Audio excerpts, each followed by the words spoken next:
বহরমপুর শহর যুব তৃণমূল সভাপতির গাড়ি লক্ষ্য করে 2 রাউন্ড গুলি, চাঞ্চল্য এলাকায়। বহরমপুরের শুট আউট, চাঞ্চল্য এলাকায়।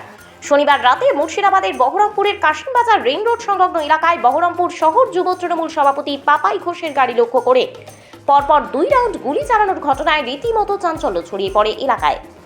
জানা গিয়েছে, প্রতিদিনের মতো এদিনও রাতে কাজ সেরে বাড়ি ফিরছিলেন পাপাই ঘোষ।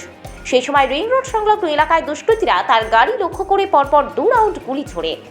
ঘটনায় বহরমপুর থানায় খবর দেওয়া হলে ঘটনাস্থলে পৌঁছায় বহরমপুর থানার পুলিশ।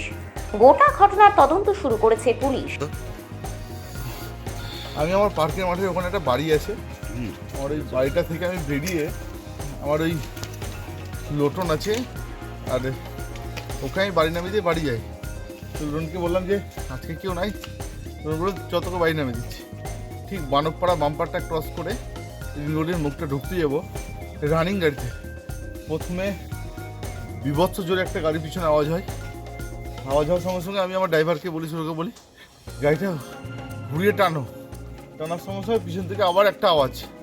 তখন আমরা গাড়ি একদম ফুল স্পিডে বেরিয়ে চলে এলাম।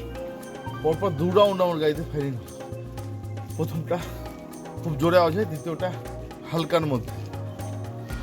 মানে কি কারণ, কি মনে কারণটা এখনো বুঝতে পারছি না। আমি সঙ্গে সঙ্গে আইসিএফকে ফোন করি, পুলিশ প্রশাসন এসে হাজির হয়েছে। স্পটে কাউকে দেখতেও পাইনি।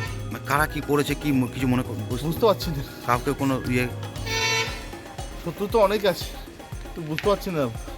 রানিং গাড়িতে ডেলি আসে দিক দিয়ে, কিন্তু এরকম হবে এটা কোনোদিন স্বপ্নে ভাবতে পারিনি। এলাকায় আমাদের, আমি সকালবেলা এমনিতেও বাইক নিয়ে এলাকায় ঘুরে বেড়াই, কিন্তু গাড়িতে 4 চাকাতে এরকম হবে রাত্রিবেলায়, এটা ধরছড় বাইরে। মানে তুমি বাড়ি ফিরছিলে তখন হয়েছে? বাড়ি ফিরছি না,